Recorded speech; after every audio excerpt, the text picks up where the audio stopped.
Olá, meu nome é Alice e seja bem-vindo para o seu podcast favorito do mundo, o Futebolcast. E a nossa roda de conversa de hoje é formada pelos alunos Eduardo, Antônio, Giovana e Caio. E nós somos alunos do primeiro ano de edificações de 2023 do campus Pouso Alegre do IF Sul de Minas. E o tema da nossa conversa de hoje é o Rei Pelé, que é um dos jogadores de futebol mais conhecidos do mundo, ou o mais conhecido. E hoje a gente vai falar sobre a sua vida pessoal e a sua vida profissional. Nós iremos abordar os seus times, os seus casamentos, os seus títulos, quantos gols ele teve em toda a sua carreira, as suas 3 copas, sim, 3 copas, e muitas outras coisas muito mais interessantes, ou não tão interessantes para vocês, sobre a vida do nosso Rei Pelé, que infelizmente faleceu. Mas e aí, Eduardo, me conta, quais foram os times profissionais que ele jogou? Oi Alice e espectadores do Futebolcast de hoje. Edson Arantes do Nascimento, conhecido mundialmente como Rei Pelé, desde muito novo, como todo menino brasileiro, começou a jogar futebol cedo. No início, com uma bola feita de meia aos 5 anos de idade. Aos 10 anos, ele começou sua carreira de jogador de futebol no Infanto Juvenil do Bauru Atlético Clube, em São Paulo, onde conquistou o bicampeonato em 1954 e 1955. Já no ano seguinte, foi levado para treinar no Santos Futebol Clube pelo também jogador de futebol Waldemar de Brito.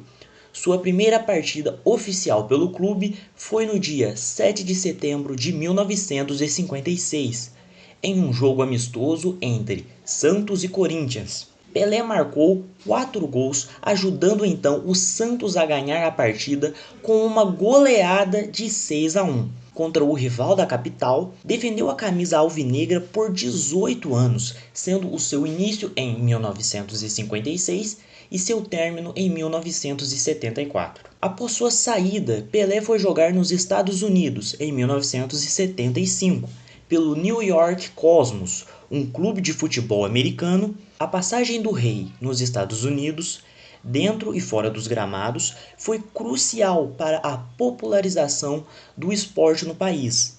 Pelé foi fundamental na circulação do futebol no maior mercado comercial do mundo.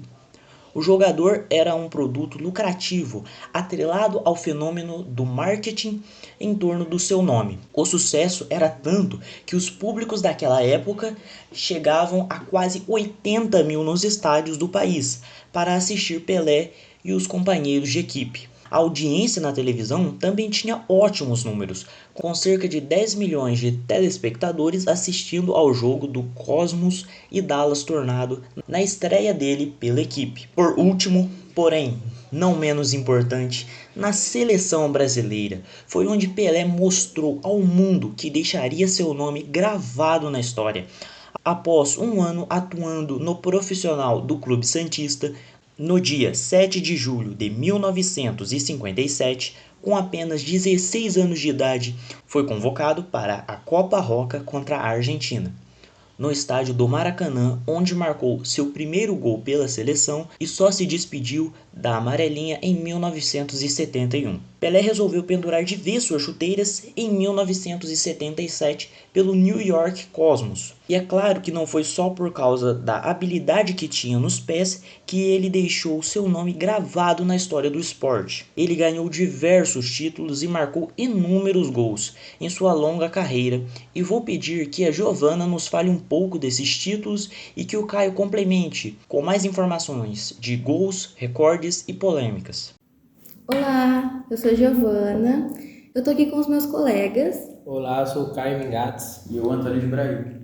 Bom, pelo Santos ele ganhou assim incontáveis títulos, tendo destaque no Mundial de Clubes de 63, na Taça Libertadores de 62 e 63, na Recopa Sul-Americana de 68, Recopa Mundial de 68, Campeonato Brasileiro, ele ganhou muitos títulos, 61, 62, 63, 64, 65 e 68. Campeonato Paulista, ele ganhou 10 títulos, 10 campeonatos paulistas. Enfim, não tem como citar todos, porque são muitos. E pela seleção, ele jogou 4 Copas Mundiais, a de 58, 62, 66 e 70, tendo ganhado 3 dessas 4 Copas. Ele ganhou a primeira Copa que ele disputou, que foi em 58, depois a de 62 e também ganhou a de 70. E também ganhou o título da North American Soccer League de 77. E deixou recordes que até hoje não foram quebrados, como o jogador mais novo a ser artilheiro do Brasileirão e o jogador mais novo a ganhar uma Copa do Mundo, tendo feito em sua carreira 1.285 gols e impressionantes 362 assistências. E uma das maiores polêmicas que acredito que ele tenha é sobre os relacionamentos que ele teve, inclusive com a Xuxa, que foi um relacionamento muito conturbado por parte dela.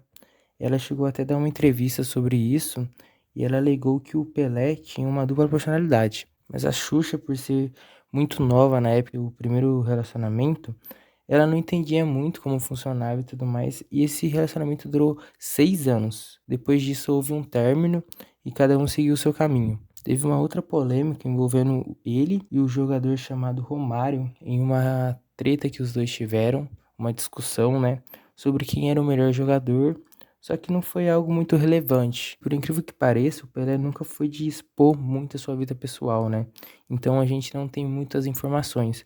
Mas uma informação que eu acho que repercutiu muito foi sobre a filha dele, quando a filha dele estava com câncer no hospital. Mesmo ela pedindo para ele visitar ela no hospital, ele mesmo assim não foi. Eu acho que isso foi um dos maiores arrependimentos da vida dele. Antônio, como foi a vida pessoal dele? Caião, esse aí faz gol dentro e fora de campo. Ele foi casado 3 vezes, com a Rosemary em 1966, com a Síria em 2008 e com a Márcia em 2016. E quantos filhos eles tiveram? Com a Rosemary ele teve 3, com a Síria ele teve 2 e com a Márcia ele não teve nenhum.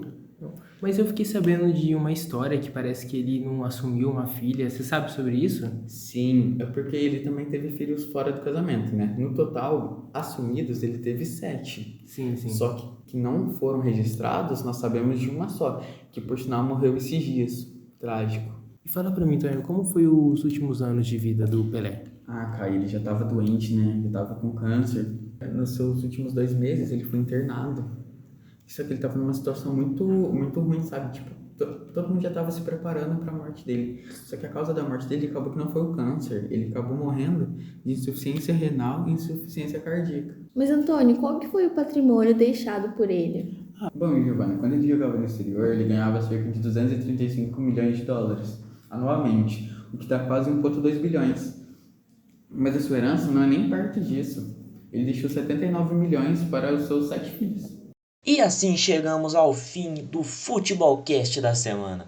Eu, Eduardo, e meus amigos Alice, Antônio, Caio e Giovana agradecemos imensamente a todos os nossos espectadores por nos acompanharem até aqui. Nós esperamos que tenham gostado do episódio da semana. E até a próxima. Valeu!